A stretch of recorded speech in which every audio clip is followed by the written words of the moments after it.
పుత్ర పవిత్ర ఆత్మకు మహిమ కలుగును గాక. పరిశుద్ధ పరమ దివ్య సప్రసాదమునకు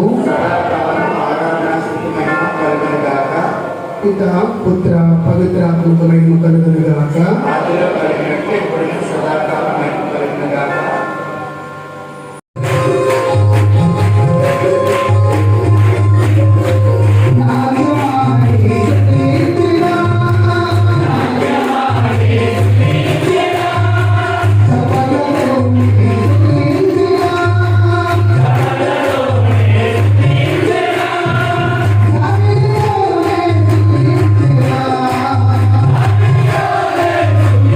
Yeah.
హల్లెలూయా.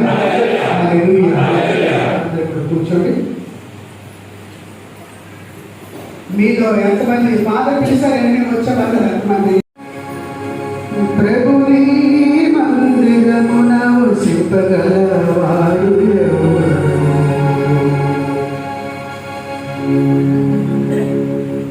ప్రభుని మందిరమున వసింపగలవాడు ఎవరు? నీ పవిత్ర పర్వతము మీద నిలవగాడు ఎవడు?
తీసుకొనివాడు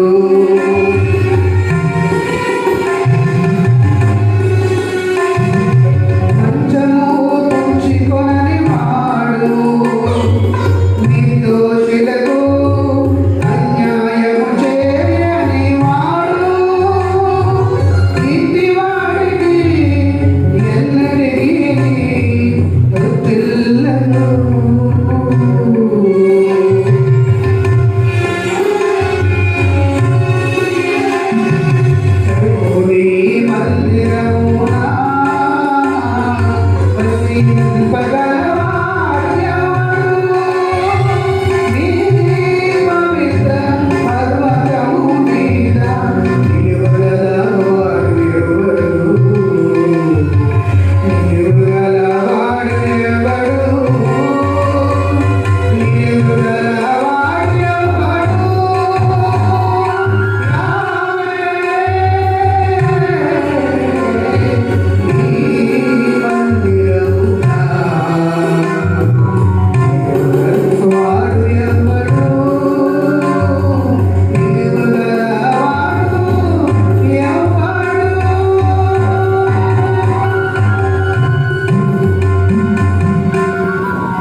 సహోదరి సహోదరులారా,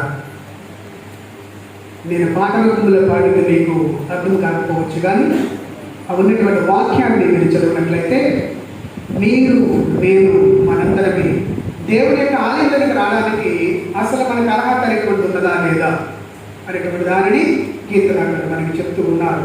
ప్రభు, నీ మందిరమును వసింపగలవాడెవడు, నీ పవిత్ర పర్వతం మీద నిలుపగలవాడెవడు. దేవునికి పవిత్రమైన పర్వతమైనటువంటి దగ్గర ఎక్కడో కట్టలేదు, ఆ పవిత్రమైన పర్వతమే ఈ దేవుని యొక్క దేవాలయం. ఈ దేవాలయానికి ఎలాంటి వారు కావాలి అనేటువంటి వాక్యాన్ని ఒక్కొక్కరిగా చదవండి. నిందారహితముగా జీవించేవాడు, ధర్మమును పాటించేవాడు, నిందలు అనేటువంటి లేకుండా ఉన్నారు. నిందలు అంటే ఏంటి? ఇదిగో నువ్వు అది చేసావు, నువ్వు ఇది చేసావు, నువ్వు అక్కడికి వెళ్ళావు, ఎక్కడికి వెళ్ళావు, ఇలా చేసావని ఇలాంటి నిందలు లేనటువంటి ఎవరైతే ఉంటారో అలాంటి వారు మాత్రమే దేవుని ఆలయానికి రాగలరు. అలాంటి వారికి మాత్రమే దేవుని యొక్క నివాసమైనటువంటి ఉంటుంది ప్రియమైనటువంటి సహోదరి సహోదరులారా. తరువాత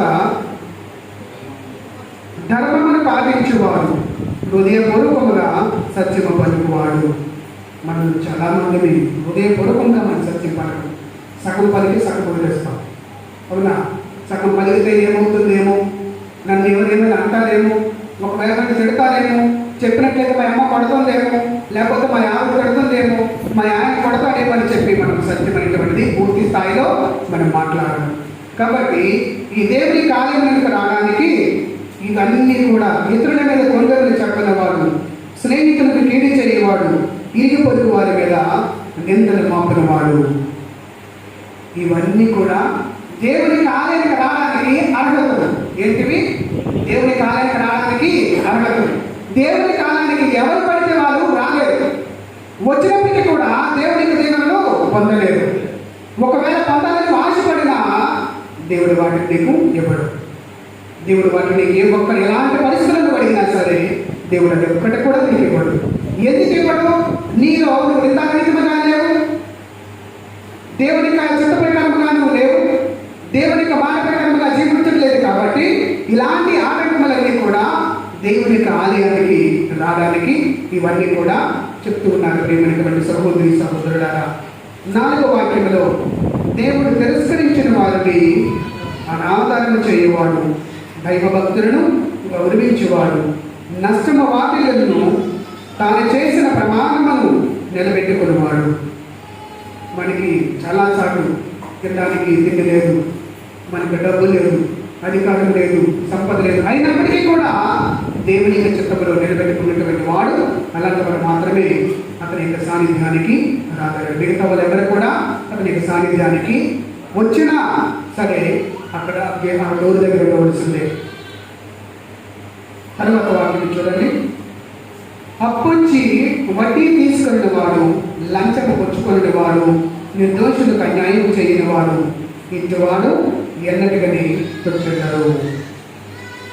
మనలో చాలామంది వీటన్నిటికీ కూడా ప్రభువు చెప్పిన మాటలకి వడ్డీకి అప్పిస్తారు, కానీ దానికి వడ్డీ ఉండాలి.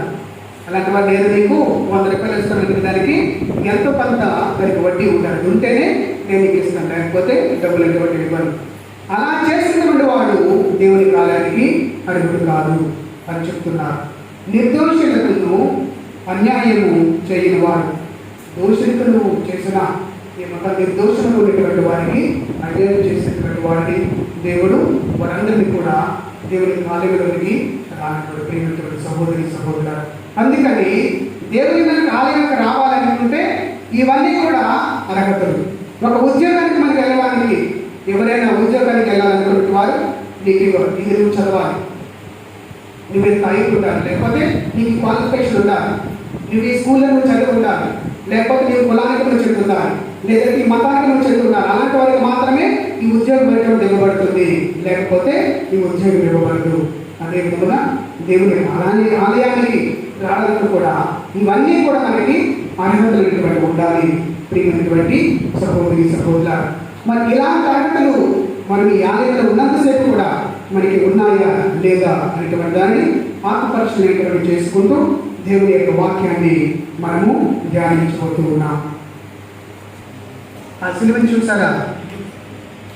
ఎక్కడున్న సిలువను కూడా చూడండి. ఆ సిలువకి ఈ సిలువకు ఉన్నటువంటి తేడా ఏంటి?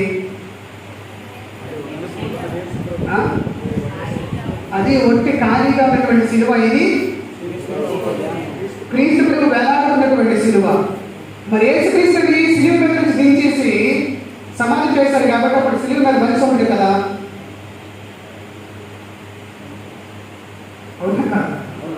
యేసుక్రీస్తుని సిలువ మీద నుంచి దించేశారు కాబట్టి తీసుకొని సమాధిలో పెట్టారు. మరి అలాంటప్పుడు దాని మీద సిలువ మీద యేసుక్రీస్తు ఉండాలా ఉండకూడదా? యేసుక్రీస్తు ఉండాలా ఉండకూడదా? మరి అది కరెక్టా ఇది కరెక్టా?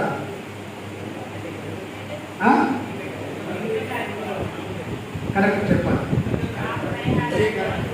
అదే కరెక్ట్, ఇది రాంగ్. కాబట్టి ఫాదర్ దీన్ని తీసి బయట పెట్టండి.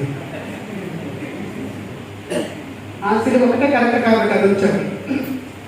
ఈ సిలువ రాంగ్ కాబట్టి దీని మీద యేసుక్రీస్తు వేలాడకూడదు.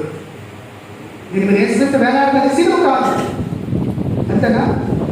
బాగా ఆలోచించుకోండి, బాగా ఆలోచించుకోండి. ఈ యేసుక్రీస్తు సిలువ మీద వేలాడలేనటువంటి సిలువ గొప్పదా మంచిదా, లేక యేసుక్రీస్తు సిలువ మీద వేలాడుతున్నటువంటిది మంచిదా? సిలువ మీద మరి కథ ఉన్నారు కదా అనుకుంటున్నాను.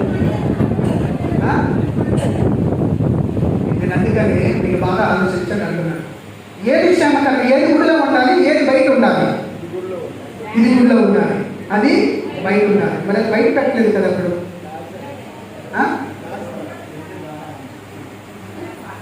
ఇప్పుడు చూడండి, ప్రొటెస్టెంట్ దేవాలయానికి వెళ్ళినప్పుడు అది ఉంటుంది, క్యాథలిక్ చర్చ్ ఉన్నప్పుడు ఇది ఉంటుంది. అండ్ రెండింటిలో ఏది ఉండాలి, ఏది ఉండకూడదు? రెండు ఉండాలి. రెండు ఉండాలి కాబట్టి అందుకని ఆ అమ్మోళ్ళది ఇక్కడ పెట్టాను. ప్రభు మీద సరే, ప్రభు మీద సిలువ మీద మన గుడిలో ఉండాలా, లేక సిలువ మీద లేకుండా ఉండాలనేటువంటి దాన్ని చూద్దాం. సంఖ్యాకాండము అదే విధముగా యోహాను సువార్త 19వ అధ్యాయం 37వ వాక్యం. యోహాను సువార్త 19వ అధ్యాయము 37వ వాక్యం. యోహాను సువార్త 19వ అధ్యాయము 37వ వాక్యం. వారు తాము పొడిచిన వారి యొక్క వీక్షింతురు అను లేఖనము ఇక్కడ నెరవేరు. కాబట్టి మరి ఇక్కడ మీరు జాగ్రత్త వినాలండి. ఆ సిలువ ఈ సిలువను అడిగారు కాబట్టి వారు తాము పొడిచిన వారి వంక వీక్షించాలి. కాబట్టి పొడిచినటువంటి వారి యొక్క చూడడానికి అక్కడ ఎక్కడ ఉన్నాడు యేసుక్రీస్తు? అక్కడ లేడు. ఉన్నారా? యేసుక్రీస్తు అక్కడ లేడు. మరి ఎక్కడ ఉన్నారు? ఆయన ఈ సిలువ మీద ఉన్నారు. కాబట్టి పొడిచిన వారి వంక తిరిగి చూడాలి అనుకుంటే అక్కడ ఉన్నారు కాబట్టి ఆయన వంక మనకు చూడాలి. అర్థమవుతుందా? తరువాత ఆ పొడిచిన వారు మనకు చూపిస్తున్న వల్ల లాభం ఏంటి అనేటువంటి మత్తయి సువార్త సువార్త 27వ అధ్యాయము 25వ వాక్యం చూడండి. ఎందుకు ఆయన చూడాలి, ఆయన ఒక్క మనం ఎందుకు చూడాలి, దానివల్ల మన ప్రయోజనం ఏంటి అనేటువంటిది. మత్తయి సువార్త 27వ అధ్యాయము 25వ వాక్యం. ఆయన రక్తము మా పైన మా బిడ్డల పైన పడునుగాక. Praise the lord. Hallelujah, hallelujah, hallelujah. యేసుక్రీస్తు యొక్క రక్తం అనేటువంటిది నీ పైన నా పైన పడితే తప్ప రక్షణ అనేటువంటిది ఎవరికి కూడా లేదు. అలాంటి శిలువ మీద ఉన్నటువంటి యేసుక్రీస్తు మాత్రమే రక్షించిన యేసుక్రీస్తు. ఆ శిలువ మీద లేనటువంటి యేసుక్రీస్తు ఆ శిలువకి విలువైనటువంటిది లేదు. యేసుక్రీస్తు ఎక్కడైతే వేలాడుతున్నటువంటి శిలువ ఉంటుందో ఆ శిలువకు మాత్రమే విలువ అనేటువంటిది ఉన్నది. ప్రియమైనటువంటి సహోదరి సహోదరులారా, ఆ శిలువకి విలువ ఎక్కడ ఉన్నది, ఎప్పటి నుండి వచ్చింది, ఎందుకు వచ్చింది అనేటువంటి దాన్ని ఇప్పుడు సంఖ్యాకాండము చూడండి. సంఖ్యాకాండము 21వ అధ్యాయము 8-9 వాక్యాలు చూడండి. సంఖ్యాకాండము 21వ అధ్యాయము 8-9 వాక్యాలు. 50 మోషేతో లోకముతో సత్వము చేసి ఒక్కొక్కటి వినండి. 50 ఏమన్నారంటే లోకముతో ఒక సత్వము చేసి దాన్ని గెడ మీద పెట్టన్నారు. గెడ అంటే మనకి ఇక్కడ ఏంటంటే చూడండి, పాతకాలంలో మీరు చూసినట్లయితే వీధి నాటకాలకు వారికి వచ్చినప్పుడు ఒక పెద్ద కర్ర ఒకటి పెట్టి ఆ కర్ర మీద దీపం పెట్టేవారు. పెద్ద కర్ర ఒకటి పెట్టి పొడుగు రెండు కర్ర పెట్టి దాని మీద రౌండ్ కొట్టు దాని మీద ఒక దీపం పెట్టేవారు. కిరోసిన్ దీపం అనేటువంటి పెట్టేవారు. దాన్ని మనకి అంటే ఇప్పుడు లైట్లీ చాలా మట్టుకు మనకు వచ్చాయి కాబట్టి తెలియదు, కానీ చిన్నతనం తెలియదు మనకి. మీ జనరేషన్ పెట్టిన మిగతా పెద్దవాళ్ళకి 35-40 వ్యాపారం వాళ్ళు తెలుస్తాయి, మిగతా వాళ్ళకి మనకు తెలియదు. అయితే ఆ రోజుల్లో డిబిటీ అనేటువంటి ఒకటి చేసి పెద్దది ఒక కర్ర వచ్చి ఆ కర్ర మీద ఒక దీపాన్ని, కిరోసిన్ దీపాన్ని వెలిగించి దాని మీద పెట్టేవారు. అది ఎందుకు పెట్టేవారు అంటే అక్కడ ఉన్నటువంటి వారందరికీ కూడా వెలుతురు ఇవ్వాలి కాబట్టి. ఆ వాక్యం మళ్ళీ చదవమ్మా. 50 మోషేతో లోకముతో చాలా సర్పము చేసి గడి మీద తగిలించు అన్నారు. ఆ తర్వాత పాము కరిచిన వారు ఆ కంచు సర్పం వైపు చూసినచో బతికిపోవుదురు. విగ్రహారాధన పక్క విగ్రహారాధన అవునా కాదు? మీరు జాగ్రత్త వినట్లేదు. మీకు ఇప్పుడు అడిగే ప్రశ్న ఏంటి? విగ్రహారాధన అన్నాను. మరి అదే యాభైకు మోసే 10 తీసుకొని వెళ్ళడానికి వెళ్ళాలి కదా. ఆయన కొండ మీద నుంచి కిందకి వచ్చేసరికి వాళ్ళందరూ కూడా మత ప్రశ్నలు ఎక్కారు. వాళ్ళందరూ కూడా నన్ను నమ్మలేదు. ఆ కోడిదూడ ఒక దాన్ని ఒక బొమ్మలు చేసుకొని అక్కడ వాళ్ళందరూ కూడా విగ్రహారాధన చేస్తున్నారు. కాబట్టి వాళ్ళందరినీ కూడా ఆడాపడ కనరేపడ చేస్తున్నారు. అదే అక్కడ జరిగింది ముందు వాళ్ళు చదివినట్లయితే. కానీ మరి వాళ్ళు తయారు చేసుకున్న మొక్కటువంటి విగ్రహారాధన అయితే మరి సాక్షాత్తు 50 చెప్పిన మన ఇది విగ్రహారాధన కాదా? బాగా ఆలోచించండి. విగ్రహారాధన కాదు. మోషే 10 తీసుకున్నాడని వెళ్ళినప్పుడు 50 సమక్షంలో ప్రార్థన చేసి సమయం గడుపుతూ ఉన్నారు. ఆ సమయంలో ఏం జరిగిందంటే ఆయన కొండ మీద నుంచి వెళ్ళి వచ్చే లోపల మోసే మీద రాడు, మోసే మీద కనపడి దేవుడు లేడు, 50 దేవుడు లేడు. కాబట్టి మనం ఏం చేయాలి? నీ దగ్గర బంగారము, నీ దగ్గర మొత్తం అంతా ఒకటి ఇచ్చేయండి అని తీసుకొచ్చి ఒక దగ్గర వేసి కలిగించి ఒక బంగారు దూరని తయారు చేసుకున్నాను. ఆ బంగారు దూరని తయారు చేసి దాని చుట్టూ కూడా గంతులు వేసుకుంటూ డ్యాన్సులు వేసుకుంటూ ఉన్నారు. ఈ శబ్దాలు అనేటువంటి పరమమైనటువంటి తండ్రి దేవునికి వినపడ్డాయి. ఆయన చూశాడు. చూసేమన్నాడు, మోషే చూడు వాళ్ళు ఏం చేస్తున్నారు, కింద నువ్వు పైకి వచ్చావు. అంటే సర్వీస్ ఎలా చెప్తాడంటే ఒక స్కూల్ మాస్టర్కి నువ్వు క్లాస్లో వండుకొని బయటకు వచ్చావు కాబట్టి చూడు నీ పిల్లలందరూ కూడా గొడవ చేస్తున్నాడు. అదే నువ్వు క్లాస్లో ఉంటే ఆ పిల్లలు గొడవ చేసేవాడు కాదు. తండ్రి సర్వీసులు కూడా ఈ మోషకి అలాగే చెప్తాడు, అయ్యా నువ్వు అక్కడ లేవు, వాళ్ళు వెంటనే చూడు ఎలా చేస్తున్నారు, ఎలా ప్రవర్తిస్తున్నారు చూడు, ఇప్పుడు బాబా ఏం చేయండి. వాళ్ళకి వెంటనే నేను పనిష్మెంట్ ఇస్తున్నాను. ఏంటి పనిష్మెంట్? అక్కడ ఉన్న వాళ్ళందరూ కూడా కంచు సర్పము కరిచి మరణించారు వాళ్ళు. మరి అదే కంచు సర్పం చూసేటువంటి వాళ్ళు బ్రతకాలి. రెండింటినీ చూడండి అక్కడ. ఒకటి మరణించడానికి, ఇంకొకటి బ్రతకడానికి. అయితే ఈ కంచు సర్పం అనేటువంటిది ఎవరి ఇచ్చాడు. మొట్టమొదటి ఆ ప్రజలు వారు మాత్రమే చేసుకున్నట్టు బంగారు దూడని వారి కోసము వారు సృష్టించుకున్నటువంటి వారు తయారు చేసుకున్నటువంటి ఒక బంగారు దూడ దగ్గర వారు ప్రార్థన చేయడం మొదలు పెట్టారు. అది దేవుని యొక్క చిత్తము కాదు, దేవునికి విరుద్ధమైనటువంటిది. ఇక్కడ యేసుక్రీస్తు దీనికి సాదృశ్యం ఎలాగంటే ఈ పెట్టినటువంటి ఆ యొక్క పొయ్యి అనేటువంటిది మంచదు మా వాక్యం అది యాభై మోషేతో లోహముతో సర్పము చేసి గడి మీద తగిలించమని. ఇక్కడ ఆ గడి అనేటువంటి దానిగా మీ కింద చెప్పిన కోడి గంటి కర్ర అది ఆ కర్ర అనేటువంటి దాన్ని తగిలించి అన్నారు. ఈ కర్ర అనేటువంటిది అక్కడ కింద ఉన్నటువంటి కర్ర మాత్రమే. ఇప్పుడు యేసుక్రీస్తు ఏం చేసిన కింద ఉన్నటువంటి కర్ర అడ్డుకున్నటువంటి కర్ర కలిపి రెండింటిని కలిపి అక్కడ పెడుతూ ఉన్నారు. ఆ పెట్టినప్పుడు ఆ రోజుల్లో యాభై దేవుడు మోషేకి చేయమని చెప్పాడంటే ఆ గడి మీద ఆ కర్ర మీద పొయ్యి మీద నువ్వు పెట్టినటువంటి లోకాంతో తయారు చేసినటువంటి కంచు సర్పాన్ని అక్కడ పెట్టినప్పుడు దాన్ని చూసిన వారందరూ కూడా బ్రతుకుతున్నారు. దాన్ని చూసిన వారందరూ బ్రతుకుతున్నారు. కాబట్టి ఇక్కడ ఈ సర్పము ఈ పొయ్యి మీద పెట్టినటువంటి సర్పము చూసి బతికినటువంటి వారు అదే పొయ్యి మీద నిలువుగా అటకటువంటి పొయ్యి మీద యేసుక్రీస్తు వేలాడుతూ ఉన్నాడు. కాబట్టి ఆనాడు ఉన్నటువంటి కంచు సర్పానికి అదే విధంగా యేసుక్రీస్తు వేలాడుతున్నటువంటి సర్పం ఇక్కడ ఉన్నటువంటి సిలువకి రెండింటికి కూడా సాదృశ్యము. గట్టిగా చప్పట్లు కొట్టండి దేవుని నామాన్ని. హల్లెలూయా హల్లెలూయా. అందుకనే యోహాను సువార్త 19వ అధ్యాయంలో మీరు ఇందాక చదివారు వాక్యం 37లో తాము పొడిచిన వాడి వంక చూసి వారందరూ కూడా చూసి అయ్యో ఈయనకి ఎందుకు మనం ఇలా చేశాం, అయ్యో మనం ఎందుకు ఇలా బాధ చేశామని చెప్పి వారు వీక్షించి వారందరూ కూడా బాధపడుతూ ఉంటారు. అయితే అక్కడ ఆ యొక్క పాముని ఆ యొక్క సర్పాన్ని చూసేటువంటి వారు బ్రతికారు. అదే విధముగా యేసుక్రీస్తుని చూసేటువంటి వారు కూడా బ్రతుకుతూ ఉన్నారు. ఆ సర్పాన్ని చూసేటువంటి వారు కొన్నాళ్ళు బ్రతికి మరలా మరణించారు. కానీ ఈనాడు ఈ పొయ్యి మీద ఉన్నటువంటి అడ్డుగా నిలువుగా ఉన్నటువంటి పొయ్యి మీద ఉన్నటువంటి వేలాడుతున్నటువంటి రెండు చేతులు కూడా చాచి తనకి సిలువ మీద వేలాడుతున్నటువంటి ఈ యేసుక్రీస్తుని చూసిన వారు అందరూ కూడా బ్రతుకుతారు.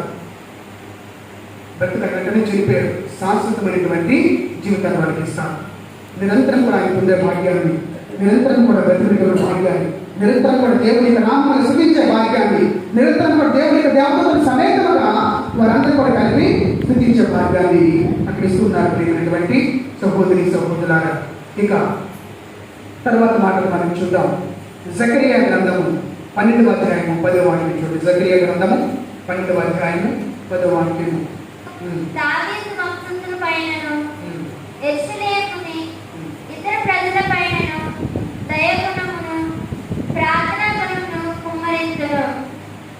వారు 50 వారి మీద ఇశ్రాయేలు ప్రజలు వారందరి మీద కూడా దయాగుణాన్ని ప్రార్థనా గుణాన్ని రెండింటిని కూడా ఇస్తున్నారు.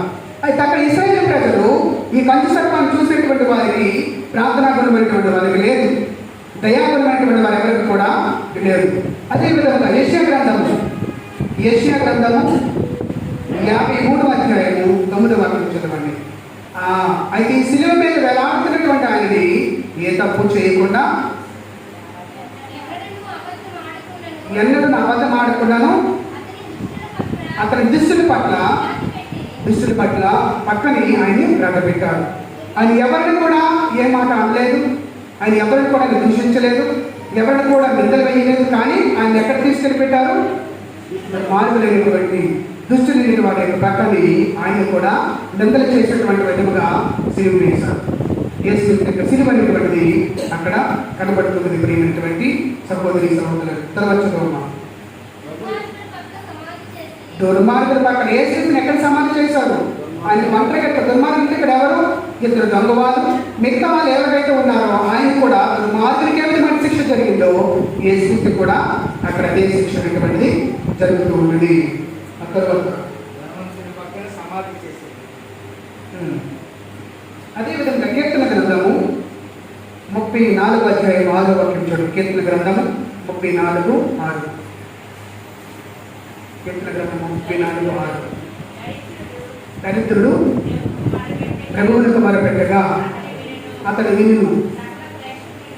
సకల శ్రేష్టములు అనగా సకల శ్రేష్టములు అనగా సకల పాపముల నుంచి లేక సకల అనాజ్ఞానం నుండి దేవుడు అతన్ని కాపాడుతున్నాడు. ఎందుకంటే అతను దేవుని మీద ఆధారపడి ఉన్నాడు కాబట్టి అతనికి ఆపదనేటువంటి వాటి లేనప్పుడు దేవుడు అతన్ని రక్షిస్తూ ఉన్నాడు. ప్రియమైనటువంటి సహోదరి సహోదరులారా, అదేవిధంగా కీర్తన గ్రంథము 22వ అధ్యాయము 17, 17, 18 చూడండి. కీర్తన గ్రంథము 17, 18. నా ఎముకలన్నిటినీ లెక్క పెట్టవచ్చును, శత్రువులు సంతసముతో నా వైపు చూస్తున్నారు. చూడండి, ఈ వాక్యం అనేటువంటిది ఏ స్థితి యొక్క శరీరంలో ఉన్నటువంటి ఎన్నికలన్నీ కూడా లెక్క పెట్టవచ్చున్నటువంటిది. ఈ విధంగా ఆయన శిక్షించినటువంటి, ఆయన శిక్ష గురైనటువంటి యేసుక్రీస్తుని వాళ్ళందరూ కూడా అవమానం చేస్తూ ఉన్నారు, అవమానానికి గురి చేస్తూ ఉన్నారు, నిందలు వేస్తూ ఉన్నారు. ఈ రకముగా ఆయనకు నిర్దోషులుగా చేసి వాళ్ళందరూ కూడా ఆడుతూ ఉన్నారు. ప్రియమైనటువంటి సహోదరి సహోదరులారా, అదే విధముగా హెబ్రీయులకు రాసిన లేఖ 12వ అధ్యాయము 24వ వాక్యం చూడండి. హెబ్రీయులకు రాసిన లేఖ 12వ అధ్యాయము 24వ వాక్యం. హెబ్రీయులకు రాసిన లేఖ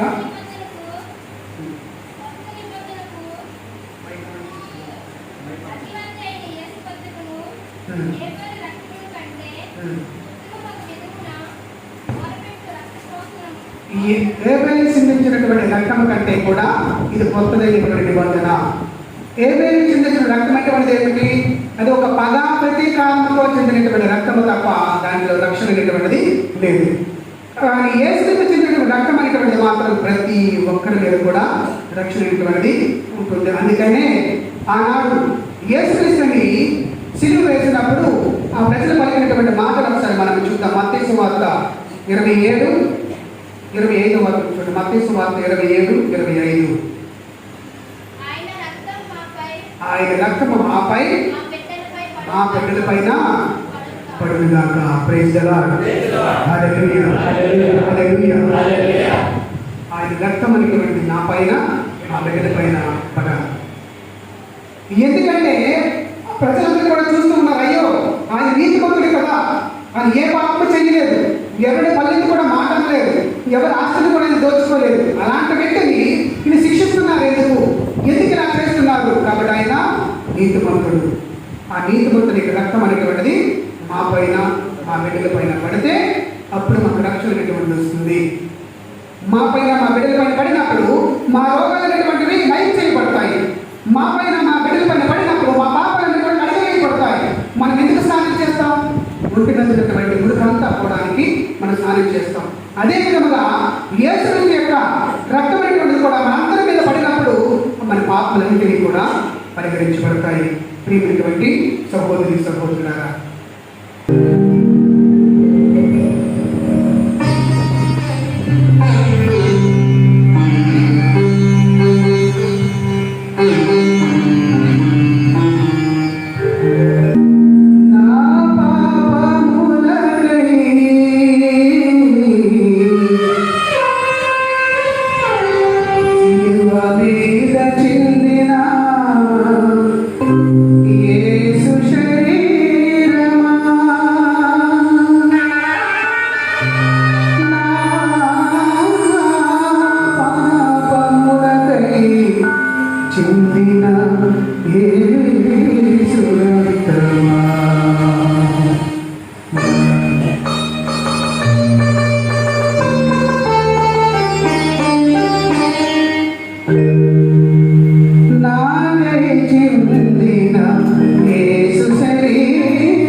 యేసుని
దినములో నీ కోసం నా కోసం మనందరి కోసం కూడా ఆయన శిలువ మీద మరణించాడు.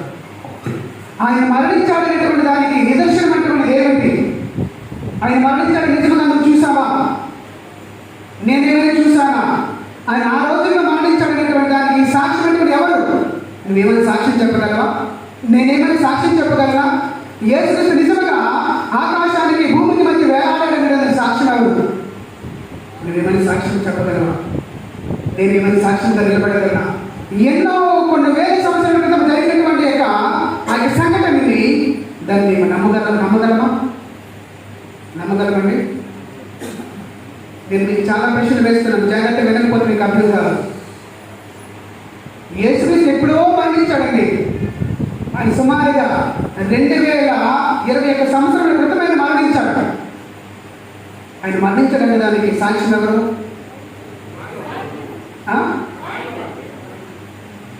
యేసుక్రీస్తు మరణించారు అనే దానికి దేవునికి స్వరమే. ఏది చూడగలవా దేవునికి స్వరము? యేసుక్రీస్తు మరణించాడు అనేటువంటి సాక్ష్యం మీ దగ్గర ఏదైనా ఉందా? అన్నారు, నువ్వు చూసావా? చూడలేదు, నేను చూడలేదు, మన గోపు గారు కూడా చూడలేదు. మరి ఇలా యేసుక్రీస్తు మరణించాడు అనేటువంటి సాక్ష్యం ఎవరు? శిలువ మీద నీ కోసం నా కోసం కూడా ఆయన తండ్రి అనేటువంటి విధముగా వాళ్ళందరి కోసం ఆయన వేడుకుంటూ ఉన్నాడు. ప్రభు ఆయన ఏం చేస్తున్నది నీకు తెలియలేదు, మరణించగలన్నాడు. దానికి సాక్ష్యం ఎవరు? డిసైపుల్స్. ఏం బతుకున్నారా అంటే శిష్యులు అంటాం. డిసైపుల్స్ అంటే శిష్యులు బ్రతుకున్నారా? ఎవరు లేదు. మరి ఎలాగ సాక్ష్యం ఎలాగా? దాన్ని ఎవరు చెప్పగలరు? యేసుక్రీస్తు ఆ రోజుల్లో మరణించాడు, పునరుత్థానమయ్యాడు, శిలువ మీద మరణించాడు, ఆయన రక్తం చిందించాడు, ఆయన ఇదిగో నేను సాక్ష్యము, ఇదిగో ఇది సాక్ష్యము అంటే ఎవరున్నారు? అది ప్రాణులు అన్నారు. గుడ్డు విశ్వాసులారా, అంతే. గుడ్డి విశ్వాసం అన్నారు కాబట్టి ఇది నేను పుస్తకం అనుకున్నాను. మరి అలాగే ఎలా చెప్పగలరండి మీరు? మీ విశ్వాసమే, నమ్మకమే, ఇంకా మూలమైన మాటలు వస్తున్నాయి. నాలో పరపతంది సాక్షిగా, ఈ పరములు సాక్షిగా ఆత్మరు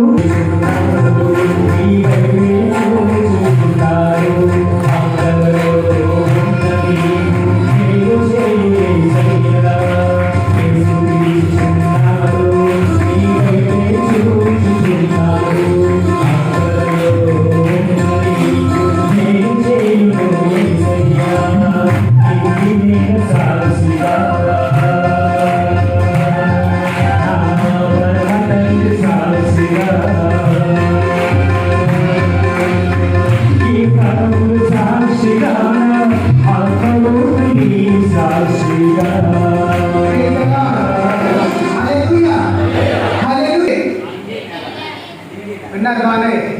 నింగి నేల సాక్షిగా, పరమ తండ్రి సాక్షిగా, ఇంకా ఆత్మరూపుని సాక్షిగా.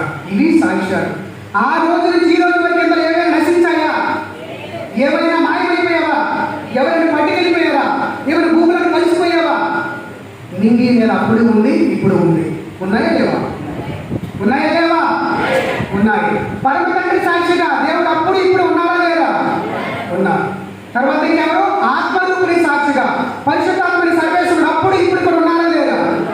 కాబట్టి యేసుక్రీస్తు నిజముగా ఆయన మరణించాడు, యేసు నిజముగా శిలువ మీద వేలాడాడు, ఆయన నీ కోసం నా కోసం రక్తం చిందించాడు దానికి సాక్షి ఎవరు?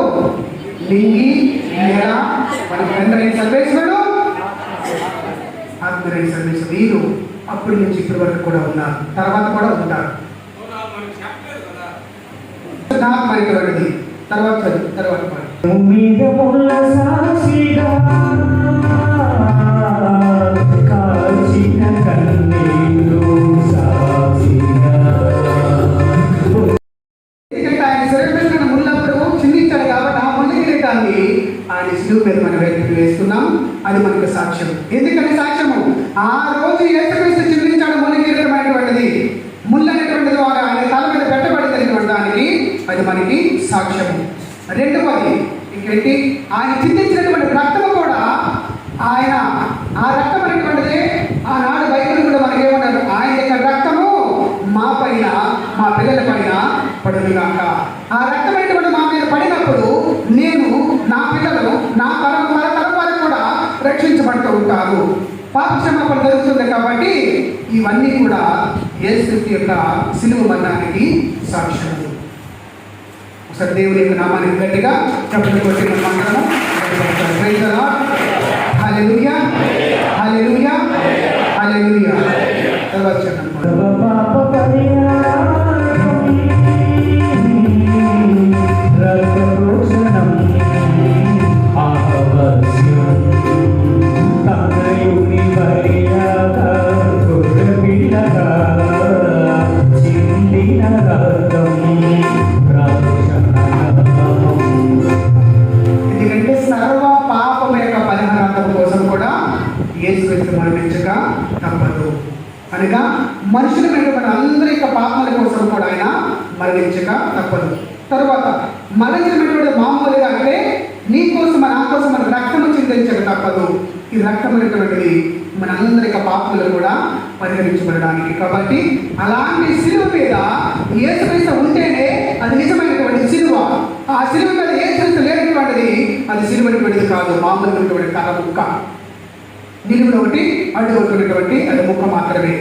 యేసుక్రీస్తు ఆ యొక్క నిలువుగా ఉన్నటువంటి కర్ర మీద వేలాడుతున్నటువంటి యేసుక్రీస్తు ఎప్పుడైతే ఉంటాడో అతని వంక చూసిన వారందరూ కూడా ఏమన్నారు, అతని వంక చూసినట్టు వీక్షించిన వారందరూ కూడా చెప్తున్నటువంటి మాట రక్షించబడ్డారు అందరూ. అలాగే మరి అతని వంక మనం చూడాలనుకుంటే ఒక కర్ర వంక చూస్తే మనకి రక్షణ రాదు, కర్ర వంక చూస్తే మనకి భక్తి అనేటువంటిది రాదు. ఎప్పుడైతే ఆయన సిలువ మీద వేలాడుతూ ఉన్నాడో సిలువ మీద వేలాడుతున్నట్టు ఆయన చూసిన తర్వాత మాత్రమే మనకి రక్షణ, పాపం మన్నింపు, మనలో ఉన్నటువంటి పాపం అనేటువంటి వాటిని కూడా తెగించుకునే మనస్తత్వం ఇవంతా కూడా మనకు వస్తుంది. ప్రియమైనటువంటి సహోదరి సహోదరులారా, ఇలాంటి భాగ్యాన్ని ఇలాంటి గొప్పతనాన్ని మనకి సిలువ ద్వారా మనకి ఇస్తూ ఉన్నాడు. ప్రియమైనటువంటి సహోదరి సహోదరులారా, ఒకరోజు ఒక వ్యక్తిలాగే ప్రసంగం విని యేసుక్రీస్తు సిలువ మోసాడు కదా, ఆ మోసేటువంటి సిలువ చాలా పెద్దది, మరి మీరు కూడా మీ జీవితంలో ఉన్నటువంటి సిలువని మీరు మోసుకొని వెళ్ళండి అని చెప్పారు. ఆయన ఇంటికి వెళ్ళిపోయారు. ఇంటికి వెళ్ళిపోయిన తర్వాత ఒక పెద్ద లాంటి సిలువని తెచ్చుకున్నారు. సిలువని తెచ్చుకొని మోసుకొని వెళ్తున్నారు. వెళ్తున్నటువంటి ఆయనకి బరువు అనిపించింది. బరువు అనిపించి తనతో ఇక ఒక రంప ముక్క తీసుకొని వచ్చి సగం కోసాడు. కోసిన తర్వాత మళ్ళీ కొంత దూరం మళ్ళీ దాన్ని భుజాన్ని వేసుకొని మళ్ళీ వెళుతున్నారు. మళ్ళీ వెళ్ళేసరికి ఈ సిలువ ఎంత బరువు వేసుకుని తెలక మోసాడబ్బా అని చెప్పి మళ్ళా చక్క ముక్క కోసాడు. ఇలా మోసుకొని వెళ్ళేసరికి చివరికి మిగిలినటువంటిది ఏంటంటే ఆ నిలుపుకునేటువంటి ముక్క ఎంత ముక్క మిగిలింది. దాన్ని ఈజీగా చేతులు పట్టుకొని వెళ్తున్నారు. ఏమయ్యా నువ్వు బయలుదేరేటప్పుడు చాలా పెద్దది మోసావు కానీ ఇంత ముక్క ఏంటి మిగిలింది అని అంటే, నేను ఇంత ముక్క తప్పిపో నేను మొయ్యలేను అన్నాడు. ఇంత ముక్క తప్పితే మీకు పెద్ద ముక్క నేను మొయ్యలేను. ఎందుకంటే మన జీవితంలో కూడా మనకి పెద్ద భారం అనేటువంటిది మొయ్యలేము. మనకి పాపం అనేటువంటిది మనం మొయ్యలేము. మనకి అనేక శోధనలు అనేటువంటి మనం మొయ్యలేము. కాబట్టి వాటన్నిటినీ కూడా మొయ్యగలిగినటువంటి శక్తి, మొయ్యగలిగినటువంటి బలము, మొయ్యగలిగిన సంపత్తి కూడా ఎవరికి ఉంది? సాక్షాత్ యేసుక్రీస్తుకు మాత్రమే ఉన్నది. ప్రియమైనటువంటి సహోదరి సహోదరులారా, అందుకనే ఆయన ఏమంటున్నాడు? కీర్తన గ్రంథము 55వ అధ్యాయము 22వ వాక్యంలో వాక్యం చెప్తూ, కీర్తన గ్రంథము 55:22, నీ భారములను ప్రభువు మీద మోపండి, ఆయన నిన్ను భరించును. తర్వాత ఆయన సత్యుని ఎన్నడను కళ్ళ చెందనవుడు. Praise the lord. Hallelujah, hallelujah, hallelujah. యేసుక్రీస్తు సత్యునిగా మంచి గుణగణాలు కలిగినటువంటి వారిని ఎవరిని ఆయన కళ్ళకు చెందనవుడు. అయితే ఈ సత్యుడు అనేటువంటి వాడు ఎలాంటి వాడు అనేటువంటి దాన్ని కీర్తన గ్రంథము 1వ అధ్యాయం నుంచి మనకు వాక్యం పలుకుతుంది. కీర్తన గ్రంథము 1వ అధ్యాయం 1వ వాక్యం నుంచి, దుష్టుల సలహాను పాటించిన వాడు, పాపుల మన నలగనటువంటి వాడు, అపహాసం కూర్చుండే చోట కూర్చున్నటువంటి నరుడు ధన్యుడు. అలాంటి వాడు మాత్రమే దేవుని యొక్క దృష్టిలో నీతిమంతుడు. అలాంటి వాడు మాత్రమే దేవుని యొక్క దృష్టిలో ఉన్నటువంటి సజ్జనుడు. ప్రియమైనటువంటి సహోదరి సహోదరులారా, ఇవన్నీ ఎవరైతే చేస్తారో తర్వాత అతనికి ఉన్నటువంటి లాభకరమైన జీవితం ఏంటి? తర్వాత ప్రభు యొక్క ధర్మశాస్త్రమును ఆనందముతో చదివి రేయింబ వల్ల కూడా దాన్ని ధ్యానించబడినటువంటి వారైనా ధన్యుడు. కాబట్టి ప్రభు యొక్క వాక్యాన్ని చదివి దాన్ని ధ్యానించి తన యొక్క జీవితంలో ప్రతిరోజు కూడా ఆ వాక్యానుసారంగా జీవించడానికి ఉంటాడు. కాబట్టి అలాంటి వాడు సజ్జనుడు. అలాంటి వాడు మాత్రమే దేవుని యొక్క నామములో ఎదుర్కొగలడు. అలాంటి వాడు మాత్రమే దేవుని యొక్క నామములో వృద్ధి చెందగలిగినటువంటి సహోదరి సహోదరులారా, అలాంటి సిలువ అనేటువంటి ఆ యొక్క ఘట్టాన్ని ఈరోజు మనందరం కూడా వింటూ ఉన్నాం. ప్రియమైనటువంటి సహోదరి సహోదరులారా, దర్శన గ్రంథము 1వ అధ్యాయం 7వ వాక్యం చూడండి. దర్శన గ్రంథము 1వ అధ్యాయం 7వ వాక్యంలో ప్రతి నేత్రము ఆయన చూసినట్టు కాపం చూడండి. ఆయన మేఘమండలం నుంచి వచ్చినప్పుడు ప్రతి నేత్రము కూడా ఆయన చూడాలి. మరి ఆయన చూడాలనుకుంటే ఆ సిలువ మీద ఆయన లేడు కదా, ఆయన ఎక్కడ మనం చూడగలము.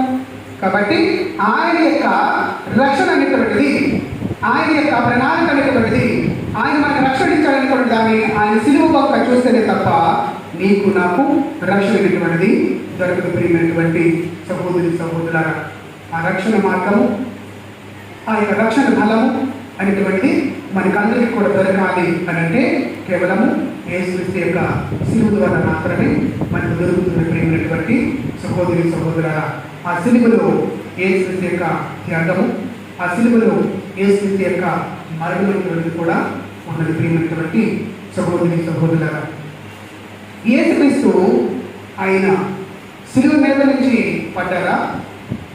యేసుక్రీస్తు 3 సార్లు పడ్డారు కదా, అవునా? యేసుక్రీస్తు 3 సార్లు పడ్డారు సిలువ మీద నుంచి. ఎన్నిసార్లు? 3 సార్లు. యేసుక్రీస్తు సిలువ ఎవరు సిలువ మీద నుంచి 3 సార్లు పడ్డారు. అయితే ఈ 3 సార్లు పడినటువంటి దానికి యేసుక్రీస్తు ఆయన సిలువ మీద నుంచి కట్టపడలేదు. ఎందుకంటే ఆయన ఆల్రెడీ సిలువ వేయబడలేదు. సిలువను మోస్తున్నటువంటి ఆయనకి శ్రమ అనేటువంటిది అనిపించి సిలువ కింద ఆయన బోరగిలా పడ్డారు మొదటిసారి. అలాగే మరికొంత దూరం వెళ్ళిన తర్వాత మళ్ళా 2వ సారి కూడా సిలువ కింద బోర్ల పడ్డారు. మరికొంత దూరం వెళ్ళిన తర్వాత కూడా మళ్ళా సిలువ కింద బోర్ల పడ్డారు 3 సార్లు. అదేవిధంగా యేసుక్రీస్తు యొక్క లోకములో ఆయన తన యొక్క సువార్తని మొదలు పెట్టడానికి, యేసుక్రీస్తు యొక్క లోకములో తన యొక్క రక్షణ ప్రణాళిక మొదలు పెట్టడానికి అదే యేసుక్రీస్తు 3 సార్లు శోధించబడ్డారు. అవునక సైతాను చేత 40 దినములు ప్రార్థన చేసుకొని ఎందుకంటే వచ్చిన తర్వాత ఆయన యేసుక్రీస్తు 3 పర్యాయములు శోధించబడ్డారు. మొదటి పర్యాయము ఆ సాతాను యేసుక్రీస్తుని నువ్వు రాళ్ళని రొట్టెగా మార్చుకొని తిను అని అన్నారు. యేసుక్రీస్తు అక్కడ రాళ్ళని రొట్టెగా మార్చుకున్నట్లయితే జరిగిన విపత్తు ఏంటి? ఆ రాళ్ళని అప్పుడే రొట్టెగా మార్చుకున్నట్లయితే ఆయనకి ఏమవుతుందంటే ఆయన రక్షణ ఇవ్వలేడు. కేవలము ఒక మానసిక శక్తి ఉన్నటువంటి మనిషి మాత్రమే. కాబట్టి యేసుక్రీస్తు ఆయన జన్మలో రాళ్ళని రొట్టెలుగా మార్చలేదు. అది ఒకటి. రెండవది, యేసుక్రీస్తు రాళ్ళని రొట్టెగా మార్చుకోవడానికి కారణం ఏమిటంటే యేసుక్రీస్తుని సువార్త బోధన జరుగుతున్న సమయంలో ఆయన మీద నిందలు వేసినప్పుడు, అవరోధమైనటువంటి వేసినప్పుడు అవన్నీ కూడా భరించలేక చాలా మంది ఆ రాళ్ళని పట్టుకుని ఆయన మీద విసిరాలి, రాళ్ళ దెబ్బలను తగలాలి. కాబట్టి ఆ రాళ్ళనేటువంటివి ఇప్పుడు నేను వాడేసినట్లుగానైతే ఆయన రక్షణ ఇవ్వలేడు. రక్షణ మార్గం ఎవరికి రాదు. కాబట్టి ఆ రాళ్ళని అక్కడే ఉంచాడు యేసుక్రీస్తు. అందుకని అంటున్నాడు, మానవుడి కేవలము రొట్టె వలన జీవించడు కానీ దేవుడు ప్రతి వాక్కు వలన ఆయన జీవిస్తాడు అంటున్నాడు. ఇక రెండవది ఏం చేస్తుందంటే యేసుక్రీస్తుని ఎత్తైనటువంటి పర్వతం మీదకి తీసుకొని వెళ్ళి దేవాలయ శిఖరం మీదకి తీసుకొని వెళ్ళి అక్కడికి తలకిందులుగా దోసేస్తే నీకోసం దేవతలు వస్తారు కదా అంటున్నాడు. దేవతలైనటువంటి వారు యేసుక్రీస్తు కోసము వేరే సందర్భంలో వచ్చారు. మొట్టమొదటిది యేసుక్రీస్తు జన్మము నాడు. అదే విధముగా మరలా యేసుక్రీస్తు పునరుత్థానం అయిన సమయంలో అదే దేవతలు వచ్చి సమాధి దగ్గర కావలా నిలబడి ఉంటాయి. ఆ దేవతలు వచ్చి అడుగుతున్నారు. కాబట్టి ఈ క్షణంలో ఆయన పడిపోయినట్లుగానైతే దేవాలయ శిఖరం నుంచి కిందకి ఆయన పడిపోయినట్లయితే యేసుక్రీస్తుకి దేవుని యొక్క అనుగ్రహం లేదని లెక్క. ఆయన దేవుని కుమారుడు కాదని లెక్క. మామూలుగా ఆయన తనను తాను రక్షించుకోలేడు. కాబట్టి ఇతరులకి రక్షణ ఇవ్వలేనటువంటి దానికి నిదర్శనం. కావున యేసుక్రీస్తు ఆ సమయంలో ఆ యొక్క కొండ మీద నుంచి లేక ఆ యొక్క పర్వతం మీద నుంచి దాని కిందకి దూకున్నట్లయితే ఆ యొక్క దేవతలు వచ్చి ఆయన్ని పట్టుకుంటాయి. అక్కడ ఎందుకు ఆయన పట్టుకున్నట్లయితే యేసుక్రీస్తు బలం లేదని, యేసుక్రీస్తు మామూలు మనిషి అని ఆయన కూడా అనేక శోధనలు గురయ్యాడని అనేటువంటి నిదర్శనం. కాబట్టి యేసుక్రీస్తు అంటున్నారు, నన్ను ఈ లోకంలో ఈ విధంగా నేను పడిపోయినట్లుగా అయితే నేను పడిపోతే నా ప్రజలు కూడా పడిపోయినట్లే, నేను దాన్ని గెలవకపోతే నా ప్రజలు కూడా గెలవరు. కాబట్టి నేను దీన్ని గెలిచినట్లయితే సాధారణటువంటి దాన్ని కూడా నేను జయించినట్లుగా, నేను వాళ్ళ నాయకుడిని నేను జయిస్తే నా ప్రజలు కూడా జయించినట్లయితే, నా నాయకత్వం అనేటువంటిది నేను దాన్ని గెలిచినట్లయితే నా ఉన్నతమైనటువంటి వారిని కూడా నేను నిలవేర్చగలను అని యేసు అక్కడి నుంచి తప్పుకొని ఉంచాను. అది రెండవది. మూడవ పర్యాయం అనేటువంటిది ఎక్కడ జరిగిందంటే, ఆ యేసుక్రీస్తుని ఒక పర్వతం మీద తీసుకొని వెళ్ళి మొత్తం అంతా కూడా చూపిస్తూ ఉన్నారు. అంతా కూడా చూపించి ఇదంతా కూడా నేను ఇచ్చేస్తాను, నువ్వు వచ్చి నా కాలం వెళ్ళిపడు, నాకు శాస్త్రాంగ ప్రమాణం చేయమంటున్నాను. దైవ కుమారుడైనటువంటి యేసుక్రీస్తు ఈ లోకంలోకి వచ్చినటువంటిది సాతానిక కోరలు విరవడానికి, మరణాంగమైనటువంటి విరవడానికి, పాపమైనటువంటి సంఖ్యలు పెంచడానికి, అలాంటి వచ్చినటువంటి యేసయ్య ఒకవేళ అక్కడే కానీ ఆయన ఆ విధంగా ప్రవర్తించి ఆ సాతానిక శాస్త్రంగా ప్రమాణం చేసినట్లయితే నీకు నాకు మనకి రక్షణ ఉండదు. ఈరోజు మనందరం కూడా ఈ దేవాలయంలో వచ్చే విధంగా ఆయన కోసము మనం చెప్పుకొని ఉండేవాళ్ళం కాదు. యేసుక్రీస్తుని 3 రకాలుగా సాతానికటువంటిది శోధించింది. అదే సాతాను ఆయన సువార్త బోధన జరుగుతున్నప్పుడు ప్రజల్లో నుంచి ఆయన వెళ్తున్న సమయంలో అంటూ ఉన్నారు, ఆదివారం అంటే ఆయన వచ్చి ఎవరికైనా సరే బాగులేదని చెప్పి స్పష్టం చేస్తే ఏమనే వాళ్ళు వచ్చి ఆదివారం తప్పితే మిగతా రోజు నీకు దొరకలేదా, ఆదివారం తప్పితే మిగతా రోజు నువ్వు చేయొచ్చు కదా అని అంటున్నారు. వాళ్ళు ఉపవాసం అనేటువంటి వాళ్ళు ప్రార్థన చేస్తే మీరు ఉపవాసం చేయలేదు, నువ్వు తినేస్తున్నారు అనేవారు. అది ఎక్కడికి వెళ్ళి ప్రార్థనగా చేసినట్లయితే ఎక్కడ మీరు ప్రార్థన చేస్తున్నారు అనేవారు. ఇలా అనేకమైన విధములుగా యేసుని శోధించి శోధనకి గురి చేస్తున్న సాతాను. కానీ యేసు ఎక్కడ కూడా తోవనటువంటిది ఇవ్వలేదు. ఇంకా ఎక్కడ ప్రయత్నించింది అంటే, సిలువ మీద నుంచి మోసుకొని వెళ్తున్నప్పుడు మరోసారి పడిపోతే ఆ బియ్యం పడిపోయింది కాబట్టి పడిపోలేదు అనుకున్నాను. కానీ యేసు మళ్ళా సిలువ పడిపోయి పైకి లేచాడు. కొంత దూరం నడుస్తూ ఉన్నాడు. మళ్ళా రెండవసారి కూడా ఆయన సిలువ మోస్తూ మళ్ళీ పడిపోయాడు. రెండవసారి పడినప్పుడు కూడా సాతాను కూడా దగ్గర కాబట్టి చిరిపోతాను అన్నాడు. మళ్ళీ రెండోసారి మళ్ళీ ఆయన లేచాడు. ఈ సాతానికి తను చూసి అనుకుంటున్నది ఏంటి, పడిపోయి లేచిపోతాడు, ఎందుకు పడికి అక్కడ పడిపోతే బాగుంది కదా అని జరుగుతుంది. మళ్ళా కొంత దూరం వెళ్ళిన తర్వాత మళ్ళీ 3సారి పడిపోయాడు. 3సారి పడినప్పుడు కూడా సాతాను గమనిస్తుంది, పడిపోవడం ఏంటి, ఈయన పడిపోతే తన నమ్ముకున్న వారు కూడా పడిపోతారు, ఈయన కానీ పతనం అయిపోతాయి, తన నమ్ముకున్న వారు కూడా పతనం అయిపోతాయి. కాబట్టి ఈయన ఎప్పుడు పతనం అవుతాడు, నా పనులు ఎప్పుడు ఎదుగుతుంది అని చెప్పి సాతాను అన్ని చోట్ల నుంచి కూడా చూస్తూనే ఉన్నాడు. చివరికి సిలువ మీదకి తీసుకుని వెళ్ళాడు. సిలువ మీద వేలాడుతూ ఉన్నాడు. సిలువ మీద వేలాడి చనిపోయాడు అనుకున్నాడు. కానీ ఇక చనిపోయాడు విధంగా తెలియడానికి వెంటనే ఒక వ్యక్తిని ప్రేరేపించదు, ఒక సైనికుని ప్రేరేపించి వెళ్ళి చూడు చనిపోయింది ఒకసారి చూసినా అన్నట్టుగా చెప్తాను. ఏం చేశాడు, మళ్ళీ పట్టుకుని వెళ్ళి అక్కడ పొడిచిన వెంటనే తన శరీరంలో పక్క నుంచి రక్తము నీరు కాలేదని అనుకున్నా. ఆ ఉన్నటువంటి రక్తము నీరు అనేటువంటిది నీ కోసం నా కోసం అందరం కూడా కడగడానికి ఉపయోగించిన సాధనం. ఆ రక్తం అనేటువంటిది జ్ఞానసాధన సూచకముగా, ఆ నీరు అనేటువంటి జ్ఞానసాధన సూచకముగా, రక్తం అనేటువంటి పాపం అందరికీ కూడా భయపడిన సూచకముగా అని వాడబడి ప్రియమైనటువంటి సహోదరి సహోదరులు. అందుకని యేసు యొక్క రక్తం నుంచి కాలిపోయిన నీళ్ళ నన్ను అడగండి. యేసు చింతనటువంటి రక్తమా నా పాపాలని మరణించాలనుకున్న ప్రియమైనటువంటి సహోదరి సహోదరులు. ఇక యేసుక్రీస్తు మరణించాలనుకున్న సాతాను అమ్మయ్య చెప్పాడు కాబట్టి నా ఇష్టరాజ్యం వస్తుంది, నాకు తిరిగి లేదు అనుకున్నది. ఇంకా 2 రోజులు చూసింది. 3వ రోజు అయ్యేసరికి మరలా ఆయన మరణం నుంచి పడుకునేటువంటి అనుకున్నటువంటి ఆయన మొత్తం కట్టలు పెంచుకొని బయటకు వచ్చాడు. ఆయన వచ్చాడు, భూకంపం అంతా కూడా మన శబ్దం దీపాలకు వచ్చి భూమి కంపించడం కనిపించింది. ఈ శబ్దానికి వాటికి కూడా ఏం జరుగుతుందని చెప్పి వెంటనే సాతాను పరిగెత్తుకొని వచ్చింది.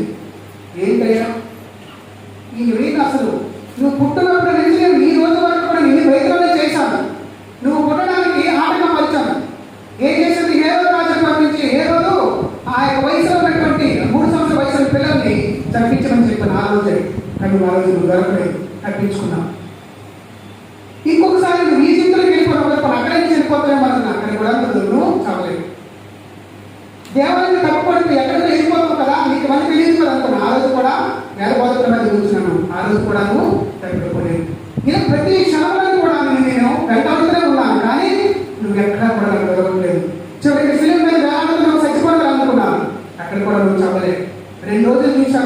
3 రోజులు మళ్ళీ బయటకు వచ్చావు.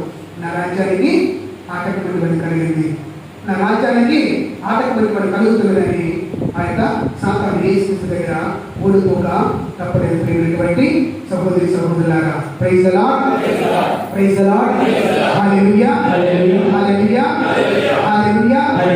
హల్లెలూయా.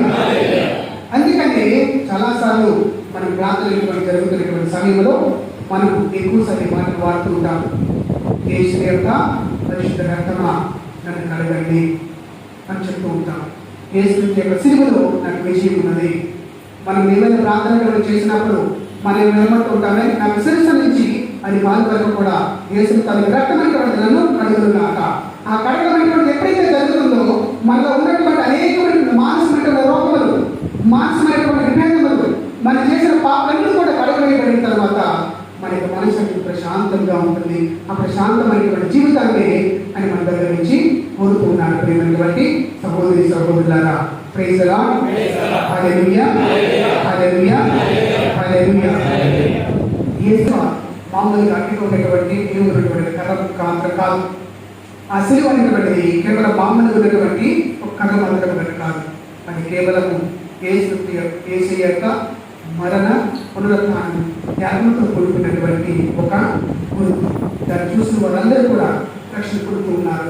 దాన్ని చూసిన వారందరూ కూడా రక్షించబడుతూ ఉన్నారు. ప్రియమైనటువంటి సహోదరి సహోదరులు, ఆ సిలువలో అంతటి గొప్పతనమైనటువంటిది ఉన్నది. ఆ సిలువలో అన్ని రకాలైనటువంటి మేలైనటువంటివి పరిశుద్ధమైనటువంటి దేవుడు మనకి ఇస్తూ ఉన్నారు. ప్రియమైనటువంటి సహోదరి సహోదరులు, అలాంటి గొప్పదైనటువంటి నామాన్ని మనందరం కూడా ఆ యేసు నామాన్ని మనం నమ్ముతున్నాం. యేసు నామమైనటువంటి శక్తి గల నామం, నామమైనటువంటి బలమైనటువంటి నామం. ఆ యేసు నామంలో అనేకమైనటువంటి వరమైనటువంటి ఇవ్వబడుతున్నాయి. అనేక మంది రక్షించబడుతున్నారు. అనేక మంది రక్షణ అనేది దొరుకుతున్నది. ప్రియమైనటువంటి సహోదరి సహోదరులారా, మరి ఈ మధ్యకాలంలో మన దేశ సహోదరులు కూడా వచ్చారు. ఆ రక్తమైన మనకందరికీ కూడా విడుదలైనటువంటి ఇస్తుంది. అలాంటి విడుదల ఇచ్చినటువంటి నామాన్ని ఒకసారి గట్టిగా మనం చెప్పాలి.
చేసిన అనేకమైనటువంటి మేలులకు గాను కృతజ్ఞత చేసుకుంటూ దేవుని మరి కృపాను ద్వారా మనం ప్రత్యేకంగా ప్రార్థన చేసుకుంటూ పాట పాడుకుంటున్నాను.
సహోదరులారా, మరి దేవుని యొక్క నామాన్ని ఇచ్చాం. మరి ఈ సమయంలో ఆ యొక్క దేవుని మరి ప్రత్యేకముగా సిలువలో ఉన్నటువంటి గొప్పతనాన్ని, సిలువలో ఉన్నటువంటి మహిమను, సిలువలో ఉన్నటువంటి అనేకమైనటువంటి త్యాగాన్ని, అనేకమైనటువంటి గొప్పమైనటువంటి దేవుని యొక్క మహిమను మనం ఎన్నో చూస్తున్నాం. ఆ సిలువతో ప్రార్థించగా అనేకమైన సాధారణమైనటువంటి పటాపంచలు చేశారు. ఆ సిలువతో ప్రార్థించగా స్వస్థతలైనటువంటి జరిగాయి. ఆ సిలువను పట్టుకుని ప్రార్థించగా మేలు జరిగాయి. ఆ సిలువను పట్టుకుని ప్రార్థించగా ఉద్యోగం వచ్చింది. ఆ సిలువ పట్టుకుని ప్రార్థించగా విజయాన్ని సంపాదించుకున్నాడు. ఆ సిలువను పట్టుకుని ప్రార్థించగా అనేక మందికి దేవుడు మంచి జ్ఞానాన్ని ఇచ్చాడు. ఆ సిలువను పట్టుకుని ప్రార్థించగా భోగ భాగ్యం దేవుడు ఇచ్చాడు. ఆ సిలువను పట్టుకుని ప్రార్థించగా దేవుడు గొప్ప అధికారాన్ని ఇచ్చాడు. ఇలా అనేకమైనటువంటి మేలు ఆ యొక్క సిలువలో ఉన్నాయి. ప్రియమైనటువంటి సహోదరి సహోదరులారా, ప్రత్యేకంగా ఆ యొక్క దేవాది దేవుని మనందరం కూడా ఆరాధిస్తూ దేవుని యొక్క చిత్తములు ప్రత్యేకంగా మనందరం కూడా నడవాలని ప్రార్థన చేసుకుందాం. గొప్ప దేవుడు అయినటువంటి సర్వేశ్వర, స్తుతులకు స్తోత్రమైనటువంటి గొప్ప దేవ, మిమ్మల్ని ఆరాధించి చేస్తున్నాం. మరి ఈనాడు మా జీవితంలో అనేక మంది ప్రజలకు సమర్పిస్తున్నాం. మరి అనేక మంది మీ సిలువ యొక్క విలువ తెలియక ఇది కేవలం మీకు కళ మాత్రమే అని గ్రహించాం. ఈ సిలువలో ప్రభువ, ఈ లోకంలో కుటుంబమైనటువంటి సిలువ భారాన్ని, వ్యాధులైనటువంటి సిలువ భారాన్ని, రోగమైనటువంటి సిలువ భారాన్ని, అప్పులైనటువంటి సిలువ భారాన్ని, వ్యాధులైనటువంటి సిలువ భారాన్ని, వ్యామోహమైనటువంటి సిలువ భారాన్ని, విచారమైనటువంటి సిలువ భారాన్ని, నరకమైనటువంటి సిలువ భారాన్ని, దొంగతనమైనటువంటి సిలువ భారాన్ని, మనస్పతులైనటువంటి సిలువ భారాన్ని, అనుమానమైనటువంటి సిలువ భారాన్ని, సిలువ భారాన్ని అనేకమైన జీవితంలో మేము మొయ్యలేకపోతున్నాము దేవా. ఆ మొయ్యలేనటువంటి సమయంలో అనేక రోజులటువంటి ప్రతి ఒక్క బిడ్డను కూడా మీరు సమర్పణ చేస్తున్నాము దేవా. ఈనాడు ఉండేటువంటి ప్రతి ఒక్క బిడ్డను కూడా నేను దీవించమని వేడుకుంటున్నాము. ప్రతి ఒక్క బిడ్డను కూడా మీరు మన్నించమని వేడుకుంటున్నాం. ప్రభు ఈనాడు ప్రత్యేక విధంగా గర్భఫలమైనటువంటి శిలాభారంతో పెట్టుబడి వ్యక్తిని సమర్పిస్తున్నాం. ప్రభు వారి గర్భఫలాన్ని ఆస్వాదించమని వేడుకుంటున్నాం. వారి గర్భఫలాన్ని ప్రభు ఆనాడు అబ్రహాము యొక్క దంపతులను ఆస్వాదించిన ప్రకారముగా, అన్న యొక్క కుటుంబాన్ని ఆస్వాదించిన ప్రకారముగా, మరియు కుటుంబాన్ని ఆస్వాదించిన ప్రకారముగా గర్భఫలాన్ని నామములు ఆజ్ఞాపిస్తున్నాను. ప్రభు యేసు నామములో విడుదలను, యేసు యొక్క నామములో గొప్పమైనటువంటి అనేకమైనటువంటి విధములుగా ప్రతి ఒక్క బిడ్డను కూడా దీవించమని మేము వేడుకుంటున్నాము.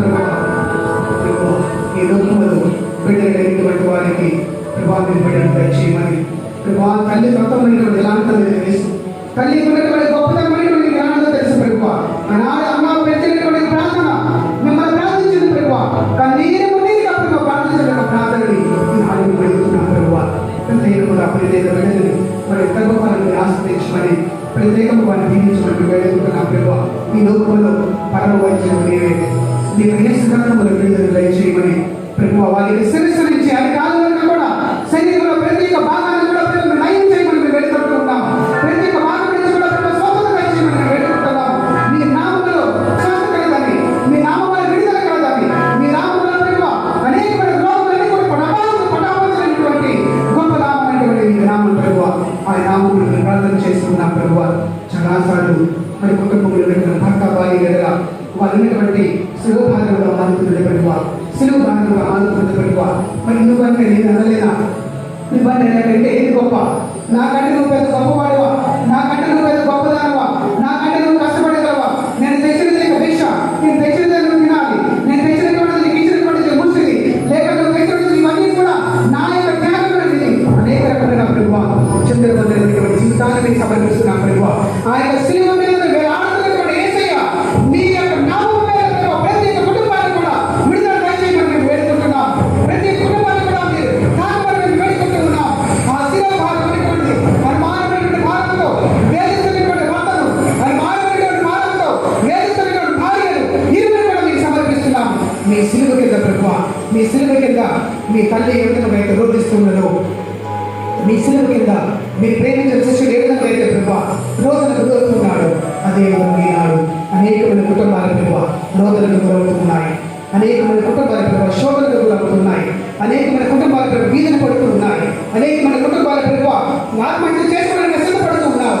మరి వారి లోకంలో వెళ్ళిపోవడానికి సిద్ధపడుతున్నారు. కానీ వారి కలిగిన సంతానం కోసం ఆలోచించడం లేదు. ప్రభు ఇలా అనేక మంది ఈ శిరోభారముగా నీ యొక్క శిరస్సు వెళ్ళినటువంటి సాక్షిగా ప్రతి ఒక్కరిని కూడా ప్రభు మేము మన్నించమని వేడుకుంటున్నాము. ప్రతి ఒక్కరి కన్నీళ్ళు కూడా మేము కుటుంబాన్ని వేడుకుంటున్నాము. ప్రతి ఒక్కరి యొక్క చింతను, ప్రతి ఒక్కరి వినియోగాలను, ప్రతి ఒక్క మనసులో ఉన్నటువంటి ప్రతి వాటిని కూడా ప్రభు చింతనవంతులుగా ఉన్నటువంటి వాటిని మేము తీర్చమని మేము వేడుకుంటూ ఉన్నాము. కళ్ళల్లో కన్నీరంతా ఉండబోదు కాలం, కష్టాల కడగన్ను సాగదు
తల్లిదండ్రులు కానీ బంధువులు కానీ భర్త కానీ బిడ్డలు కానీ నా యొక్క 4 ఏళ్ళను భావిస్తున్నారు ప్రభు.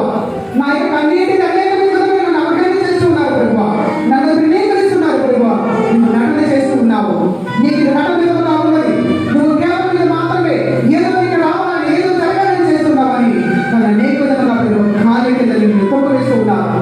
నేను తీసుకున్నాను నా యొక్క ఎదిగినటువంటి నా యొక్క తల్లి కూడా నా మనసుతో పెళ్లి లేకుండా ప్రభు. నేను ఇన్ని నెలలుగా ఇన్ని సంవత్సరాలుగా నా భర్తతో కాపురం చేస్తూ ఉండగా నా భర్త కూడా నా హృదయంలో పెళ్లి లేకుండా ప్రభు. నేను ఎవరినైనా నమ్మాలి. నేను ఎవరిని అడగాలి. ఎవరి కోసం నేను ప్రార్థించాలా. నేను ఎవరి దగ్గరికి వెళ్ళాలి ప్రభు. ఈ లోకంలో నన్ను అందరి కోసం మోసగించేవాడి నా యొక్క తల్లి నన్ను మోసగిస్తూ ఉన్నది. నా తల్లి నన్ను మోసం చేస్తూ ఉన్నారు. నా భర్త నన్ను మోసం చేస్తూ ఉన్నారు. నేను పెట్టిన ఇది మాత్రమే, నేను ఇచ్చిన ఇది మాత్రమే, ఇది మాత్రమే చేస్తూ ఉన్నారు. ఈ శిలువ భారం అనేటువంటిది ఆనాడు ఏ విధంగా లోకంలో చింతించావు అలాంటి భారం మీద నేను మోసపడుతున్నాను ప్రభు. ఆ యొక్క భారంతో నువ్వు ఏమంటే నువ్వు రక్తం చింతించావు ప్రభు. నా కోసమే చింతించావు. నా కోసమే నువ్వు మరణించావు. నా కోసమే శిలువ భారాన్ని మరణించావు ప్రభు.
అనేక మార్లను మొదలుపెడుతున్నాను ప్రభు.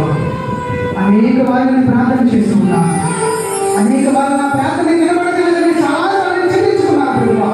నా ప్రార్థన ఆలకించలేవు ప్రభు అని అనేక సార్లు నేను కోపడుతున్నాను ప్రభు. నా ఇల్లు వారికి పొదుగు వారికి అనేక మందికి మేలు జరుగుతున్నాయి. వారి కుటుంబాన్ని చూస్తున్న ప్రభు బాధపడుతూ ఉన్నాయి. వారి కుటుంబాన్ని చూస్తున్న ప్రభు అనేక మంది సంపాదన చేస్తున్నారు. వారి కుటుంబంలో అనేక మంది భూములు పెట్టుకుంటున్నారు. డబ్బు సంపాదించుకుంటున్నారు. పేరు వస్తూ ఉన్నాయి. నా కుటుంబానికి ఎందుకు చేస్తున్నాను? నా కుటుంబం మాత్రం ఎందుకు తీరాపడిపోయింది? నా కుటుంబం ఎందుకు నేలపాలవుతుంది? ముక్కు పాలైపోతున్నది. నా జీవితాన్ని ఎందుకు చింతవంతులుగా జరుగుతుంది? నేను ఈ యొక్క జీవితాన్ని మొదలలేకుండా కానీ అనేక మంది బాధపడుతూ ఉన్నాను. అనేక మంది వ్యక్తిని ఏడుస్తున్నాను ప్రభు. అనేక మంది నా యొక్క జీవితాన్ని మంది మొదలుపెడుతున్నాను. నా మొదటి కూడా ఆలోచించలేదు ప్రభు. నన్ను ఎవరు గమనించలేదు ప్రభు. చివరికి నేను ఏడుస్తూ నా యొక్క రాజు తెలుస్తుందే తప్ప నా యొక్క సంతోషమైనటువంటి కలగలేదు. నా దారుణమైనటువంటి నా మీరే నా దారుణంగా ఉంటుంది. నేను నేర్చుతూ ఉంటే నా ప్రభువా నాకు శక్తి చాలలేదు. నా ఏడాలనుకున్నా సరే ఇప్పుడు బాధగా ఉన్నది. పరిమితమైనది ప్రభువా. నేను ఏడాలనుకున్నా సరే ఏడుపు రావట్లేదు. నేను ఎందుకు ఏడవాలి? ఎందుకు జీవించాలి? నేను మరణిస్తే సరిపోతుంది కదా. జీవితం విడిచిపెడితే సరిపోతుంది కదా. నేను ఎవరి కోసం నేను బ్రతకాలని చాలా బాధపడుతున్నాను ప్రభువా. ఈ జీవితం అనేటువంటి ప్రభువా నీ విచ్చేటువంటి గొప్ప కాదు ప్రభువా. ఈ కాదు నిలబెట్టుకోలేకపోతున్నాను. నీ ఇచ్చేది గొప్పదైనటువంటి జీవితం ప్రభువా మోసం చేస్తూ ఉన్నాను. నా భర్త ఉంటుంది కానీ పరాయి వందరిని నేను పారిపోతూ ఉన్నాను. నా భార్య ఉంటుంది కానీ పరిస్థితులు సాంగత్యం చేస్తూ ఉన్నాను. నేను తనను మోసం చేస్తున్నాను. నేను మోసపోతున్నాను. నా భార్య నన్ను గమనించలేదు. నా భర్త నన్ను గమనించలేదు. నా పిల్లలకు తెలియలేదు. నా తల్లిదండ్రులకు తెలియలేదు. నేను చేసే మోసము, నేను చేసే నరహత్య, నేను చేసే భూరహత్యలు నీవెవరికి కూడా తెలియలేదు. కానీ నన్ను మాత్రం గమనిస్తూ ఉన్నావు. నన్ను మాత్రం పలాపుని చూస్తూ ఉన్నావు. నీ దేవతలను గమనిస్తూ ఉన్నావు.